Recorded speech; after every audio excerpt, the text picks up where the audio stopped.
আসসালামু আলাইকুম রহমতুল্লাহি ওয়া বারাকাতুহু। কাছে অথবা দূরে, দেশ অথবা প্রবাসে যারা এই মুহূর্তে ভিডিওটি দেখছেন সকলকে আন্তরিক শুভেচ্ছা এবং অভিনন্দন জানাচ্ছি। অত্যন্ত আনন্দের সাথে আমরা একটি সুসংবাদ দিতে পারি।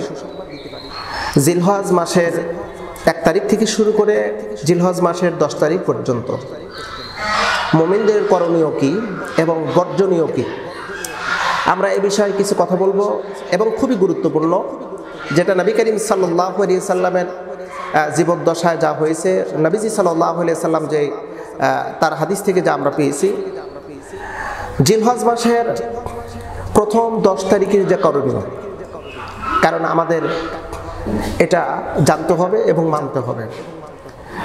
আমরা সকলে মুসলিম, আমরা জানি আমাদের নেকি প্রয়োজন আছে। নবী করিম সাল্লাল্লাহু আলাইহি সাল্লাম বলেন, কিছু সংখ্যক ব্যক্তিদেরকে জাহান্নামের ভিতর ফেলে দেওয়া হবে। তাদের নেকি কতটুকু কমতি হবে? নেকি কমতি থাকার কারণে কতটুকু কমতি?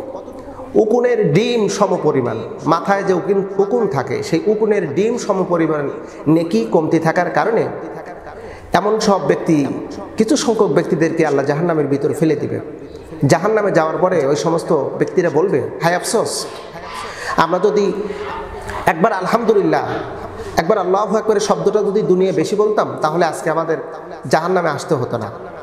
প্রিয় মুসলিম মিল্লাত, তো আমরা জিলহজ মাসে পদার্পণ করছি। জিলহজ মাসের প্রথম 10 তারিখ, প্রথম থেকে প্রথম 10 দিন পর্যন্ত আমাদের আমল কি কি? জিলহজ মাসের চাঁদ দেখার পর থেকে বেশি বেশি করে তাকবীর বলা। কোন তাকবীর? যেই তাকবীরটা আমরা কোরবানির ঈদুল আজহার একদিন আগে থেকে আমরা বলে থাকি, আল্লাহু আকবার, আল্লাহু আকবার, লা ইলাহা ইল্লাল্লাহু, আল্লাহু আকবার, আল্লাহু আকবার, ওয়ালিল্লাহিল হামদ। এটি সাহাবায়ে কেরাম আমল করেছেন, নবীজি সাল্লাল্লাহু আলাইহি সাল্লাম আমল করেছেন। এবং বেশি বেশি করে তাসবিহ, তাহলিল, তাসবিহ, আল্লাহর হামদ এবং কালিমা পড়া চাঁদ দেখার পর থেকে। দ্বিতীয় নম্বর, কোরবানির পশু জব করার পূর্ব পর্যন্ত, প্রথম থেকে অর্থাৎ চাঁদ ওঠার পর থেকে 10 দিন, অর্থাৎ কোরবানির পশু জব করার আগ মুহূর্ত পূর্ব পর্যন্ত নখ এবং চুল না কাটা। যেমন আমরা অনেকে নখ বড় আছে, প্রথম চাঁদ দেখা থেকে, চাঁদ ওঠা থেকে শুরু করে 10 তারিখ পর্যন্ত যারা কোরবানি করবেন, যারা কোরবানি পশু জবাই করবেন নিয়াত করেছেন, তাদের এটা জানা অত্যন্ত জরুরি। এটা সুন্নতে মুআক্কাদা, নবী করিম সাল্লাল্লাহু আলাইহি সাল্লাম করেছেন এবং সাহাবায়ে কেরাম, তাবিঈন, তাবিঈন, আইম্মায়ে মুজতাহিদিন, আইম্মায়ে মুতাআখিরিন, যুগে যুগে সমস্ত উলামায়ে কেরাম, এমনকি নবীজির এই সুন্নতটা সবাই পালন করে। আমাদের এটা অবশ্যই করণীয়। তৃতীয় নম্বর, আরাফাত দিবসে রোজা রাখা। 8ই জিলহজ আরাফাত দিবস, এই আরাফাত দিবসে রোজা রাখতে হবে। এটা হলো আমাদের করণীয়।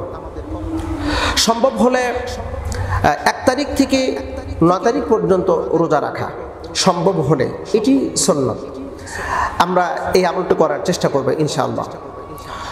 এরপর 9ই জিলহজ ফজরের নামাজের পর থেকে, অর্থাৎ 9ই জিলহজ ফজরের নামাজের পর থেকে আইম্মায়ে তাশরিক, তাকবীরে তাশরিক যেটাকে বলা হয়, আল্লাহু আকবার, আল্লাহু আকবার, লা ইলাহা ইল্লাল্লাহু, আল্লাহু আকবার, আল্লাহু আকবার, ওয়ালিল্লাহিল হামদ।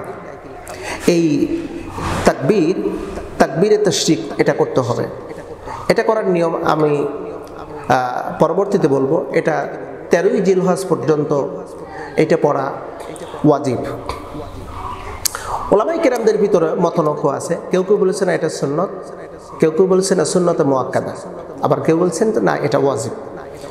সামর্থ্য থাকলে কোরবানি দেওয়া, সামর্থ্য যদি হয়ে যায় তাহলে তাকে কোরবানি করতে হবে। কোরবানির নিয়ত করা, অন্য যে কোনো সময়ের তুলনায় 1 দশকে বেশি করে ইবাদত করা, অর্থাৎ এই জিলহজ মাসের চাঁদ যেদিন উঠবে সেদিন থেকে শুরু করে 10 তারিখ পর্যন্ত বেশি বেশি তাসবিহ, তাহলিল, নফল ইবাদত বন্দেগী এবং অভাবী ব্যক্তিদের মাঝে দান সদকা করা, এই করণীয়গুলো আমাদের অবশ্যই করতে হবে এবং আমরা করব।